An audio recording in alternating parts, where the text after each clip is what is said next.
Welcome to season of AI 2.0. Hello everyone, I am Nidhi and it's my pleasure to welcome you all.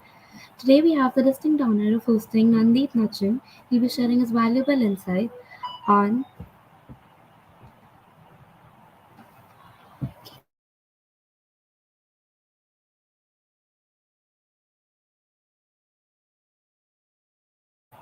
sorry, he'll be sharing his valuable insights on GitHub Copilot for TypeScript non-net. Now I'll be handing over the stage to Nanddeep. Thank you.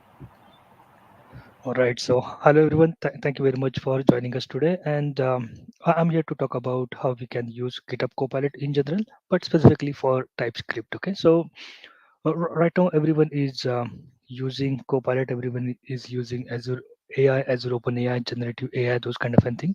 And with the introduction of generative AI into GitHub, obviously in the form of GitHub Copilot, it has expanded very much boundaries for all of the developers. So it is kind of an exciting time to start developing alongside that AI pair programmer, which is GitHub Copilot. So it is kind of an exciting time for all of the developers by giving the code suggestions in various languages. That what GitHub Copilot does. So maybe imagine a world where we are writing a code that feels like more of a collaborating with the intelligent kind of a partner than struggling through lines of syntax and everything. So that is where the GitHub Copilots will help. So GitHub Copilot is bringing us very much closer to the reality by using cutting edge AI technology to assist developers in their coding journey. So for example, if you think of GitHub Copilot, it is simply an AI powered coding assistant which is developed by GitHub in collaboration with OpenAI, and it has been designed to help developers write code more efficiently and with very much fewer errors by providing the code suggestions, auto completions directly within the integrated development environment or IDEs like Visual Studio, Visual Studio Code, and many more. Okay, so that is what GitHub Copilot is, and specifically we will be talking about how you can enable Copilot, how GitHub Copilot, how you can use that for writing your codes, and all those kind of a thing. All right, so before we get started, quick introduction. Myself, Nanddeep Nasan. I'm Microsoft MVP as well as Microsoft certified trainer, as well as I'm TOGAF certified. I work as an independent consultant, and these are the three books that I have written, including SharePoint Framework, SharePoint Hybrid, and Microsoft Viva Connections. I'm from Pune, and then these are my social media handlers: Twitter, LinkedIn, as well as my blog and YouTube URL from where you will be able to get in touch with me. So, for example, if you want to have more discussion, more collaboration onto this topic, feel free to give me a buzz, and then we can get connected on that. Okay, so the agenda that we have got for today is we will have overview of GitHub Copilot. I know most of you have been using GitHub Copilot, but still I will start from the basic, and then we will see the overview of GitHub Copilot, what is GitHub Copilot, what are its offering and everything. And wherever we are using the AI technology, specifically with the generative AI, because again, GitHub Copilot is one of the live example of generative AI in the form of code. So when we are working with those, we have prompt engineering. Okay, so we will see like how prompt engineering works well with GitHub Copilot, how we should use them, and again we will see few of the key features and capabilities which are offered by GitHub Copilot. And again, there is one of the feature or one of the extension which is available from GitHub called as GitHub Copilot Chat. So we will see like how GitHub Copilot Chat help us to maybe create our code, write the code, find the issues, as well as debug and find resolutions to the issues reported. We will also see like how we'll be able to use this GitHub Copilot in Visual Studio Code, how we can install and get it set it up so that we'll be able to use that. And obviously we will start with writing our first code in GitHub Copilot. And I will also show you like how you will be able to debug your code with GitHub Copilot. Okay, so this is kind of an agenda. Don't worry, even though it's a very big agenda, we have few basic concepts to clear. Okay, so with that, let's get started with GitHub Copilot. So as I said to you, Copilot, for example, if you take out that word, it is your AI assistant that can help you with many things. And in conjunction to the GitHub, so this is the GitHub Copilot that can help you to simply write the code. Okay, so this has been created on a specific language model that we are going to explore. But simply, GitHub Copilot is your pair programmer that can help you write the code, maybe have some suggestions, writing the test cases, and all those kind of thing. So programmers they use variety of IDEs, integrated development environments, while they are developing their code. So depending on their specific needs and preferences. Even for example, if you ask me, I mostly use Visual Studio and Visual Studio Code, and with the integration of Visual Studio Code with GitHub Copilot, it has given at least me some more edge towards writing that code very efficiently, so that I will be able to write the code very easily and then debug my code, write test cases very easily. So going to share those things with you as well. Okay, so what are the common challenges as well as the goals of the developers are? Because we as a developer work on various things. We do use various IDEs, integrated developer environments, and they're like what are the goals that we have got as well as what are the challenges that we face. So first thing is like everyone as a developer or as an organization wants to improve the efficiency. Okay, so writing a code can be time consuming. So let's say for example, if you are working on a certain part of the project or the entire project, writing a code is always tedious or time consuming kind of a task. So GitHub Copilot specifically has been aimed to accelerate that process by offering context aware kind of a suggestion. So what is meant by context aware is like it knows the context in which you are writing the code. So for example, it can look out for the IDE which is open, the files which are open along with that IDE. So let's say for example, you have Visual Studio Code wherein you are writing your code. So it can have access to the entire project wherein you are writing the code, as well as all of the open files into the tab it has got access to.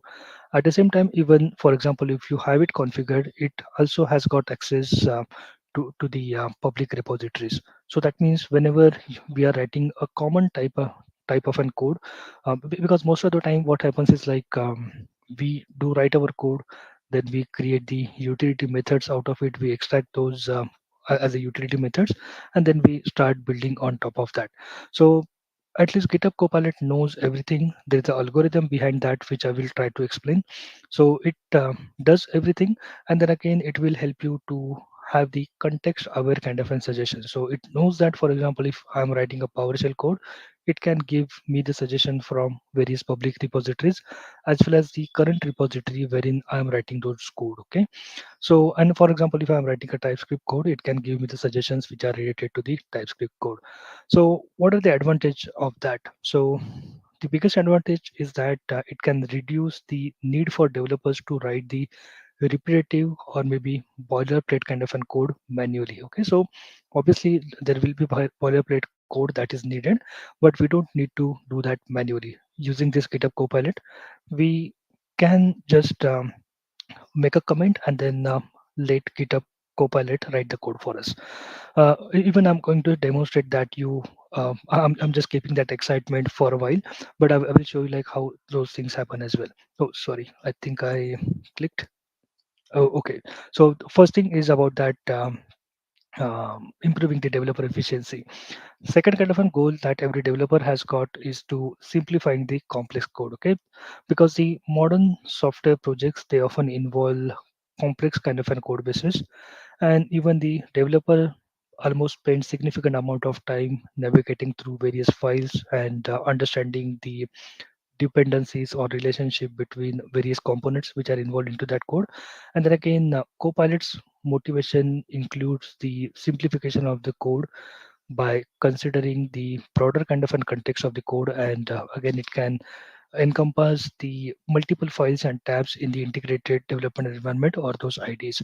So for example, if you have been given some kind of an code, if you think it is a complex code, and obviously it is a feeling of everyone that the code which is written by other person, it is a complex code. Okay, so always we think that okay, I'm the one who can write very simplest code on the earth, but obviously when I will pass on my code to other developer, he or she might feel that that code is complex. So in that case, this kind of an tool which is GitHub Copilot can definitely help you to understand the code which is written by the other developer. So again, I will not say that it will give you 100% very accurate information about that, but even though, for example, the code does not has got any comments or any indentation or formatting, anything of that sort, still Copilot will or GitHub Copilot specifically will apply its algorithm and try to give you the information about that code. Okay, so like what the code is doing, what are the dependencies that it has got, as well as what kind of an information that it is trying to access. So at least it can give you that information. But again, this is just the copilot, it is not autopilot, so it is your responsibility to validate that. But yeah, it can help you to simplify the complex code. The other thing that every developer face the challenge is like to reduce the repetition. Okay, because for example, the more amount of code that we write, the more amount of code that we need to maintain. So with that philosophy, developers always commonly encounter the repetitive patterns in their code. So for example, writing similar kind of functions or maybe structure across different files.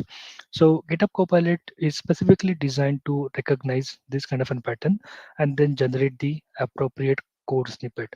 So with this, it can reduce the need for developers to type out repetitive kind of a section manually. So probably, let's say, for example, if you're writing a code to multiply two numbers, a very simplistic example, in that case, you can just ask Copilot to write the function for you, and then it can directly do it for you. You don't need to write a code entirely, because this is some kind of an common pattern or very generic kind of an code which has been available on the earth for a longer time, and then obviously GitHub Copilot can surface that and give it to you.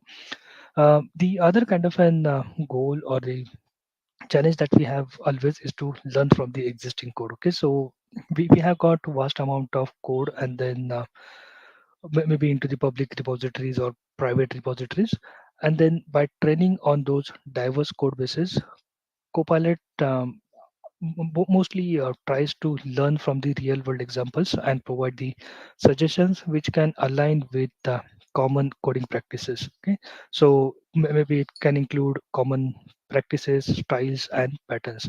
So we do have a huge amount of code base available in the form of public repositories or maybe private repositories. So wherever you have access, Copilot will be able to get into that, and then it should be able to suggest you these solutions. Okay, the other kind of an goal which can be easily achieved with GitHub Copilot is faster collaboration, because whenever we work in a team, we look out for those collaboration. So GitHub Copilot encourage the collaboration by enabling the developers to share and reuse the code very much efficiently. So it facilitates the exchange of ideas, best practices within the developer community. So it can suggest the code snippets that can align with the established conventions and standards as well. So probably like for example, if you have multiple peoples who are working with your team, in that case, probably it can help you suggesting the code snippet, and then you will be able to share your code snippet with each other and all those kind of thing. So it has got access to everything, public repositories, private repositories, and that it can help you suggesting the code from there. Okay, so the other thing is in the cognitive kind of an burden.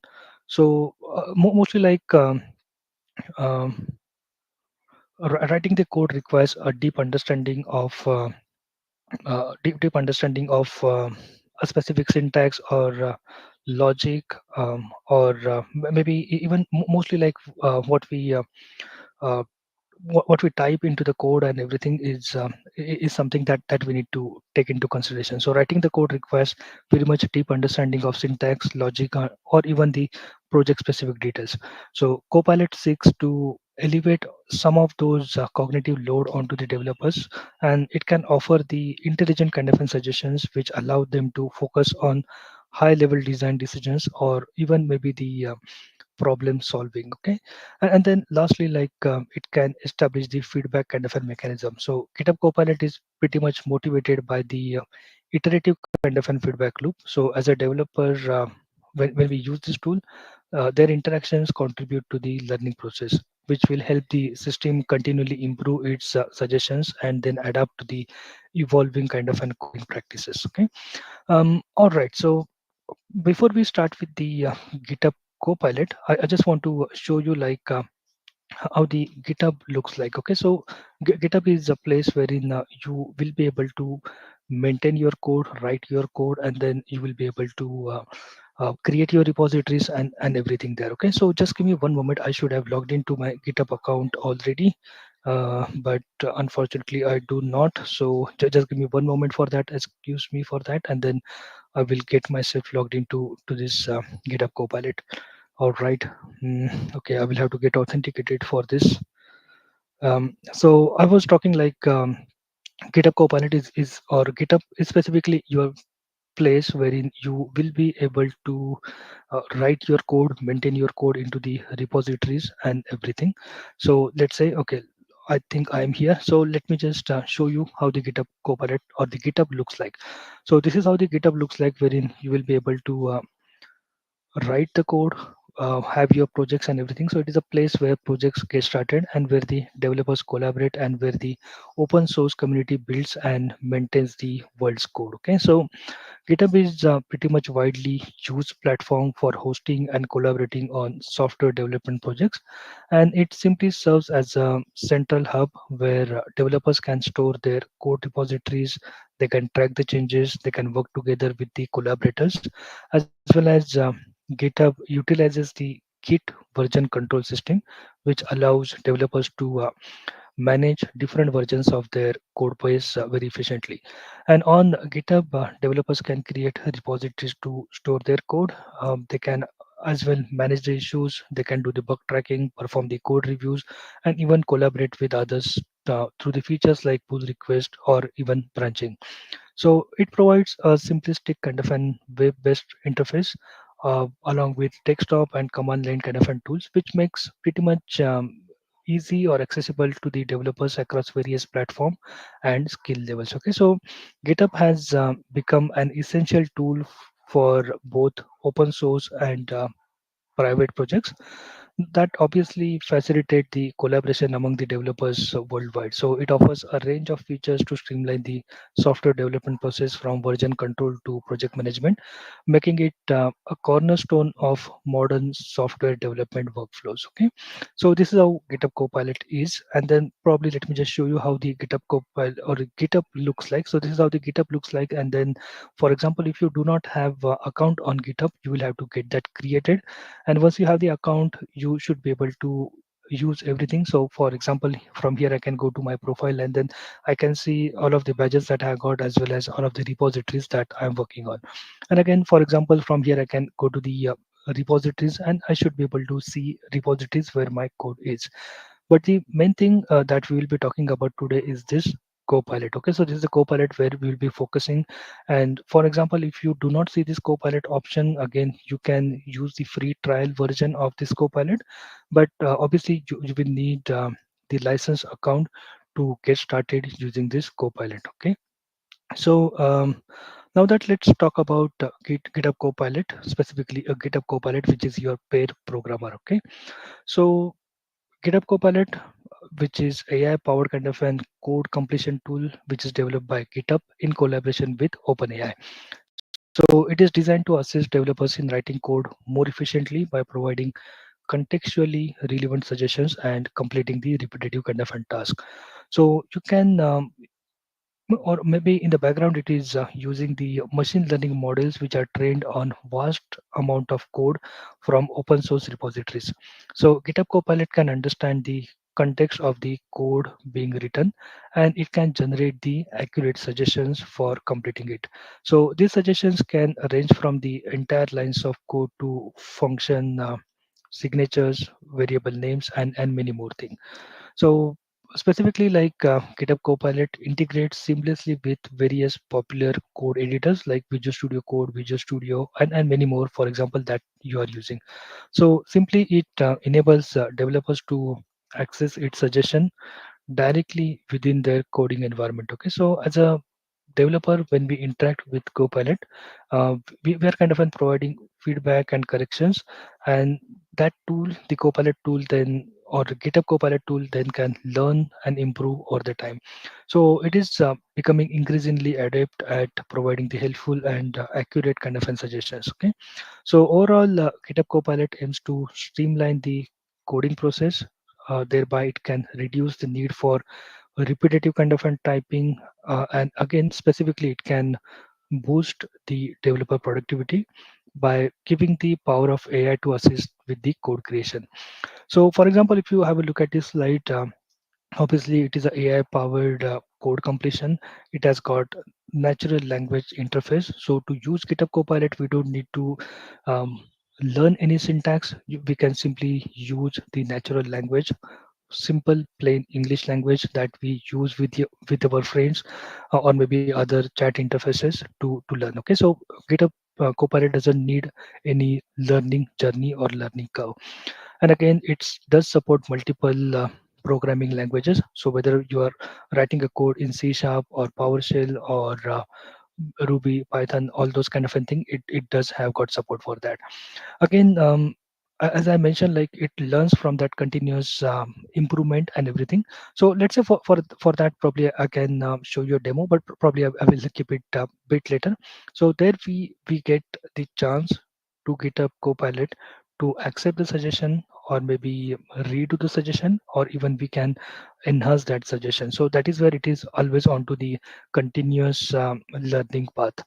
And again, it has got integration with various code editors, so that we'll be able to use it across any of the code editor that we like. So simply like it is your code completion tool. It has got the natural language interface. It has got support for multiple programming languages. It is continuously learning and improving based on the user feedback. And then it has got integration with multiple code editors. So what we need more than this, right? Okay, so now that let's come to the demo, like how we can manage the GitHub Copilot individual subscription. Okay, so let me again go back to my GitHub profile.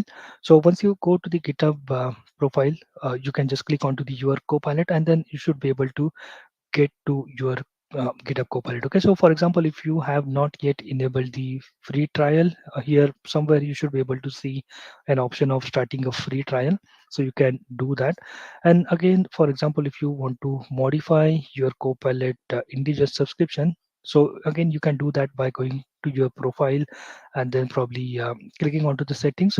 So once you click the settings, you should be able to get to the billing and plans. And again, under the plans and usage, you should be able to see your current GitHub Copilot plan. And again, for example, if you want, you can change that plan from here as well. So these are the basic settings that we have got in order to use the GitHub Copilot. So for example, if you have not yet enabled GitHub Copilot, just go to your Copilot, and from there you should be able to get started with the free trial at least. And obviously you will like it and go for the paid subscription because it is worth using it. Okay, so now what happens once you enable the GitHub Copilot, okay, and how that GitHub Copilot works. So GitHub Copilot provides the context to the Copilot or all of the editors. So once you enable this GitHub Copilot, your editor provides context to the GitHub Copilot. So GitHub Copilot uses OpenAI Codex model and GPT-4 behind the scenes, and it returns the suggestions to your code editor when you choose what to accept and what to ignore. Okay, so simply like how does it work? So GitHub Copilot provides the context from the local file.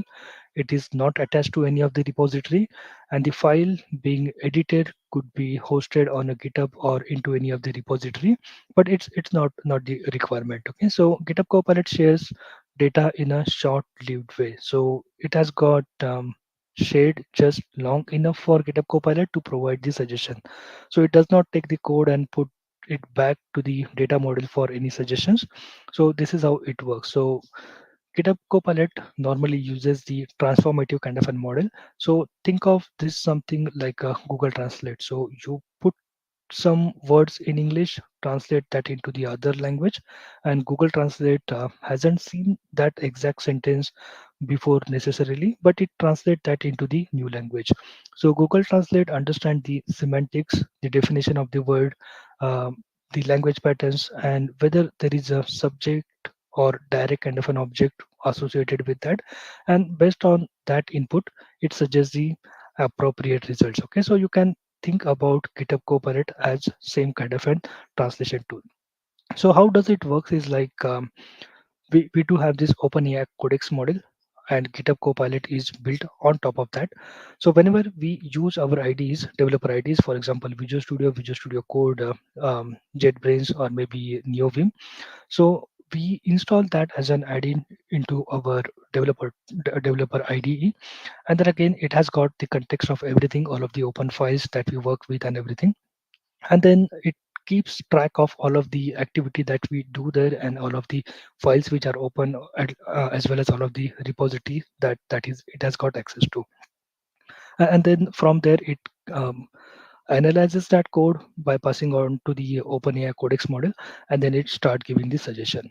So simply like GitHub Copilot learns how people write code by looking at lots of example, and sometimes it sees the same lines of code repeated in many different projects. So when this happen, it might think that these lines are common way of writing code instead of something pretty much unique. So GitHub Copilot might suggest that common patterns when it sees a similar kind of a situation. So to make sure that it doesn't suggest anything proprietary or secret, GitHub Copilot team created filter to prevent those things. Okay, so that way we are pretty much secured. So GitHub Copilot includes filter which detects code suggestion which are matching the public code onto the GitHub, and then you can choose to enable or disable that filter. Okay, so when the filter is enabled, GitHub Copilot checks for the code suggestions with their surrounding of about 150 characters. But before that, let me just show you from where we'll be able to control those settings. So from here, you can see that these are few of the policies that we have got, and then again. There's a specific thing which I was talking about, like suggestion matching the public code. For example, right now that I have it allowed, so GitHub Copilot will show the suggestions which are matching from the public code. But for example, for the enterprises who do not want to have this option allowed, they can block them so that GitHub Copilot will not show the suggestion which are matching from the public code. Okay, so you do have a control at the organization as well as at the individual level so that you will be able to use this. Okay, so I was talking like GitHub Copilot checks the code suggestions with their surrounding code of about 150 characters against the public code onto the GitHub. Okay, so if there is a match or near match, the suggestion will be shown to you, and this is done with the service side of this GitHub Copilot. So the obvious question is like, why then only 150 characters? Okay, so GitHub Copilot limits suggestion to 150 characters to strike a balance. So it's not too short to miss any important code, and yet it avoids any kind of an revealing too much of code. Okay, so that is where the length typically covers about 2 lines of code that any developer can write. Okay, so now that let's talk about prompt engineering with GitHub code. But before that, let me just go into the IDE and show it to you how the GitHub code looks like. So right now I'm into the Studio Code, and here you can see that um, right now I do not have configured GitHub Copilot, but let me just show you how you will be able to use the GitHub Copilot. So you can see that I already have it running here, but GitHub Copilot in Visual Studio Code is available as an extension. So from this left menu, you can just click onto the extension, and you can just search for something called as GitHub here. Oh, so once you do that, there are two extensions that you should be able to see. First one is GitHub Copilot, and second one is GitHub Copilot Chat. Okay, so these are the two extensions which will help you to write a better code. So once you click GitHub Copilot, since I already have it installed, I see disable and uninstall option. But this is a place from where temporary you will be able to disable the GitHub Copilot if in case you do not need any suggestions. Okay, and then once you enable that GitHub Copilot, the icon will be here.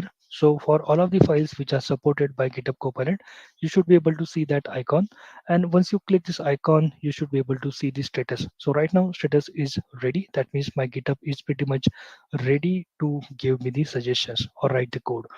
Again, we do have this GitHub Copilot chat, which is another extension. So as soon as I click that, here you can see that I do have this chat wherein I will be able to talk to my code, which I will be demonstrating you in a while. Again, for example, if you want to disable the completions, you can do that. You can edit the keyboard shortcuts which have been used by the GitHub Copilot. For example, if you like to use the keyboard shortcuts, you can do that one as well.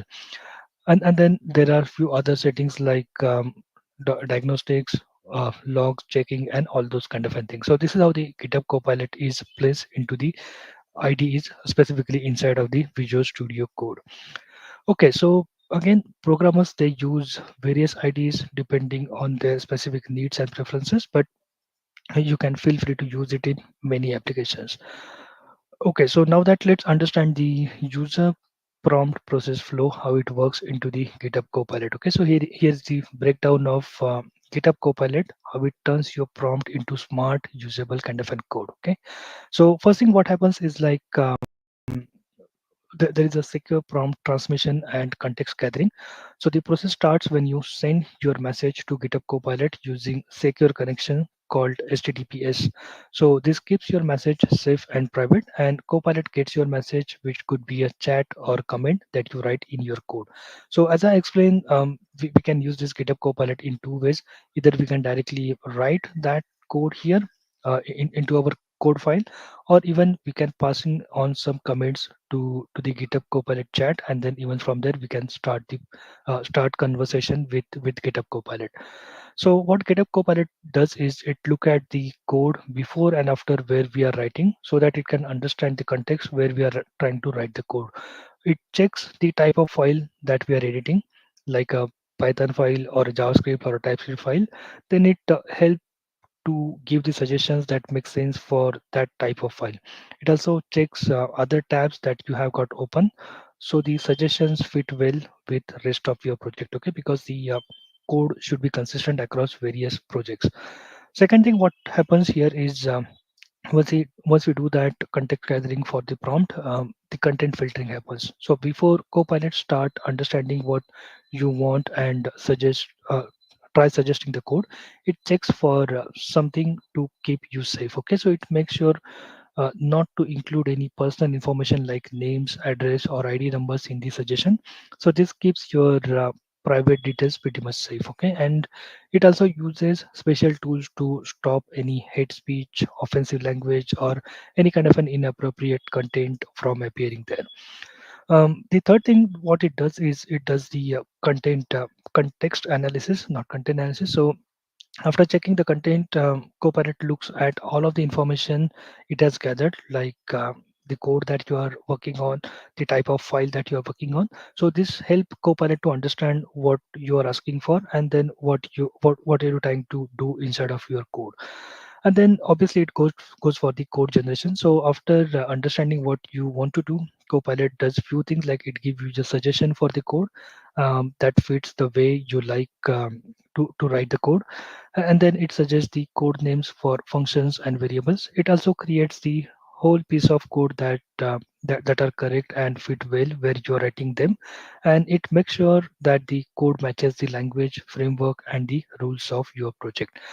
All right, so once it is done, the fifth step that it comes is for the user interaction. So GitHub Copilot can just give the suggestion, but it is up to the user to accept the code as it is. It can make some modification to the suggested code, or even the user can reject the code suggestions. Okay, so once you do those kind of a thing as a user, then it initiates something called as a feedback loop. So GitHub Copilot specifically initiate that feedback loop, which is based on the actions to achieve to grow its knowledge from the accepted suggestions, or maybe learn or improve through the modifications or rejection from the suggestions.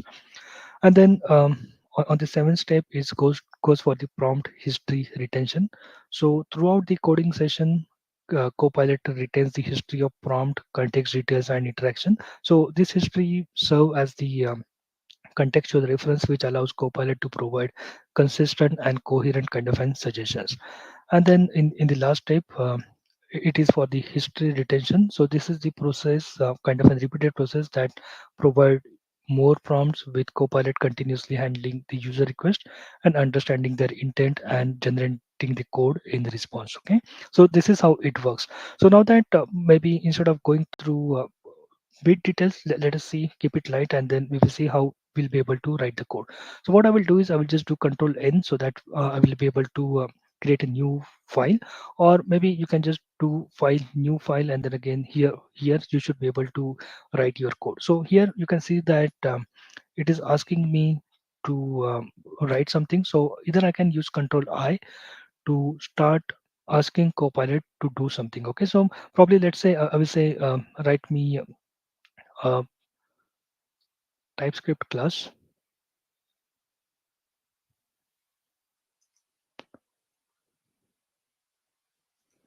to to represent a customer. Okay, okay, right. So now that what it will do is it will try generating that class. So here you can see that again we do have these suggestions coming from Copilot. So this is a class customer that it has created. So here we have got ID, name, email, as well as we do have constructor, and again we do have some getter, setter kind of methods. So here probably again you can see that we can ask Copilot to reformulate this code, which is a suggestion, or we can accept this code, or even we can discard the code. So these are the three basic things that we can do here. So let's say for example when we accept the code, we will be able to extend on top of it. But now that for example if you had noticed I had to write something like I want to create a code for TypeScript. Okay, but let's say for example when you are into a file, let's say you have created a file. So for that reason let me just go into any of the directory, or let me just create a new folder. And for example if I go into this folder and then try to create a new file, so what we will do now is that we will create a file and directly name that file as a TypeScript file. Okay, um okay, just give me one moment. I think I created folder. Oh, or let me just do a very quick thing. So from here I will create a file called as customer.ts. Okay, and now I will go back here. So now that I do have this customer.ts, and obviously ts, that means it is a TypeScript file. So I can simply go into the control I, and then I will now not type I want to create TypeScript class, but I will just mention like write a class. Oops, my keyboard is not working. Okay, write a class to represent a customer, because now that it knows the context, what kind of files that I do have open, as well as what is the type of this file. So here you can see that it has created the class, which is pretty much a TypeScript class. Okay. At the same time, for example, let's say I create another file and maybe call it as a customer.cs, and let us see like how this one works. Okay, so again I will do control I, and I will write write a class to represent a customer. Okay, and that's it. So it should now identify that this one is a C sharp kind of an code that I'm trying to write. So if you have a look at the difference between these two, here you can notice that I use the same prompt, but it has created me the TypeScript class when it came for the TS, and it has created the .NET base or C sharp base class when the file extension was .cs. So it works everything based on the context that it learns from. So how does it work? So GitHub Copilot uses LLM to provide those context-aware code suggestions. So there is a or it is probably created using this LoRa fine tuning, which is learning to rank fine tuning for GitHub Copilot. So the traditional full fine tuning means to train all parts of the neural networks, which can be slow and heavily reliant onto the resources. But LoRa, which is a learning to rank kind of a fine tuning, it is a clever kind of an alternative, and it uses or it use the make the pre-trained kind of an LLM to work better for a specific task without redoing all of the things, and that is where this GitHub Copilot is based on, and then from there it is able to suggest all those kind of a code. All right, so with that, let me just go back to the demo and try to show you few of the things. Okay, so let me just discard all those things. I will not save because we will redo this. Okay, let me just also delete these files. But okay, what we will do now is that let's say, for example, it doesn't just work only with TypeScript or .NET, but it can work very generically. Okay, so let's say, for example, we want to create a new file, and then I will just probably call it as a customer dot JSON. Okay, so again, this is just the simple JSON class. So I will again have the same thing like write a class. Probably I should have written the right presentation for this. So here you can see that even though I have written like write a class for customer, it has created that as a JSON file. Okay, so probably now that I will say like add add country element. So it should go ahead and update this prompt, and then it should be able to add country here. So here you can see that it has added the country. So this is how we'll be able to do that. Now that let's take the very much simplistic kind of an example of how we'll be able to write the classes. So let's say, for example, here we have created a class called as calculator.ts, which is just simple mathematical kind of an class. So I will again just do control I, and I will say like create a calculator class to add and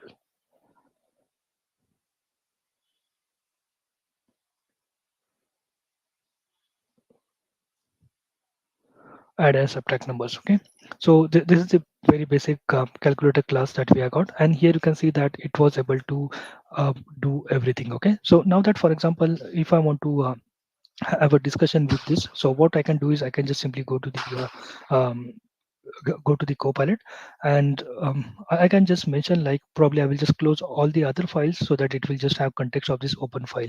So I will say like explain this class. Okay, so what it will have is it will have the context awareness of the file which is open. So here you can see that it has got the context of this calculator file, and then from here you can see that it is going into the details of what that class is doing. So here we do have the class definition, we do have those methods and everything, and again probably here it is explaining that we are creating an instance of this class. Again, we do have those method calls and everything. So for example, if you have got any code, obviously it can help you explain that code entirely. Now that let's say, for example, we want to use few more things. So again, what I can do is I can just do control I here, and then probably I should be able to use slash doc so that it can create a documentation for this method. Okay, so here you can see that it has created a documentation for my method. And again, this particular documentation is pretty much aligned with how the documentation of TypeScript looks like. Okay, so this is how it works. So again, there are few more things that you can do, like let's say slash explain. So if you type slash explain, so it is using the Copilot ability to explain the code. So here you can see that it is trying to explain the entire code. Same kind of an functionality even you can use here as well. So again, here you can use slash explain, and then it can help you explain that code very easily. Okay, so these are the things that we can easily do. Let's say, for example, I have written this code and I have made some mistake here. So in that case, what I can do is I can just highlight this, and then I can type like find potential issues. So it can help you to detect like what are the issues that we have got in line number 13 to 15. Okay, so here you can see that the suggestion is like the method subtract is supposed to subtract b from a, but the implementation is different. It is adding a to the b. So that means it will also give you the corrected code suggestions, but again it will not be correct every time. You will have to make sure that all of the code suggestions which are given by Copilot, they are correct. You will have to validate them, and then only you can use. So this was the quick demo of like how GitHub works. Let's talk about GitHub Copilot chat with respect to the TypeScript. So, Visual Studio Copilot Chat offers you the AI assistant that can help you to write code faster and better. So, it is an AI powered pair programmer that can answer your questions, suggest the code snippet, explain the code logic, and chat uh, with you about your project that you are working on. So again, here are a few of the slash commands that we can use. So we just have seen like slash doc can help you explain the documentation or add the documentation comment slash explains can explain you the code and everything. So let us try to see that in maybe into a demo. So here what we have is like these are the methods that we have got. And oh sorry, if in case I go back to my Visual Studio Code. So let's say for example slash doc, we just have seen like how it works. I can just select this code. Let's say for example this is subtract method, but we are adding two numbers. I can again go into control I, and then I can just do slash fix. Okay, so this slash fix should help me analyze everything, and then it should be able to do the code suggestion there itself. Okay. Okay, so the code generation was not successful, but probably if you can just redo that, it should work. Okay. And we just have seen that it was able to give that suggestions. Now that for example if you want to generate a code to answer your question, in that case you can simply type slash generate. Okay, so it can help you to generate a new code. Okay, so let's say for example if you do control I and just type slash generate, it can help you generate a new code as well. Again, for example, here you can use slash help to get your help, or even you can use slash optimize to analyze and improve the running time of the selected code. So let's say for example I do a minus p here, and or maybe I can just do control I here, and then I can just type slash optimize. Okay, so for example if you do this slash optimize, it should be able to give you the suggestions for optimizing this entire code. Okay, so it can do the optimization. Right now there wasn't any optimization, but it can do that. The other pretty much important thing here is like test cases. Most of the developer, they don't like to write the test cases. But let's say for example you have a code for which you want to create a test case. So in that case you can just do control I, and then you can just go for slash test, and then it can help you create the entire test case. Okay, so here you can see that it is giving me the option to pick the testing framework. So let's say for example we go with Muka, and then it can help you create that entire test case. So here you can see that it is giving me the option to go ahead and install this extension, and once I install that extension, I will get option to write my test cases. All right, so this is what it can do very easily with your Copilot. And now that, for example, if you are pretty much interested in the Copilot individual, business, or Copilot enterprises, these are the options that it provides. So there is a pricing associated with Copilot individual, business, and enterprise level. So GitHub Copilot Chat is available with all of the flavors. The things which are not available with Copilot individual are like the organization-wide policy management, exclusion of the specific files, audit logs, GitHub Copilot chat onto the github.com as well, and then again Copilot pull request summaries. But those features are available as you go to Copilot Business and Copilot Enterprise. Yeah, all right. So that's all I just wanted to cover in this session, but hopefully that was helpful, and then it will help you with your journey getting started with the GitHub Copilot. Thank you.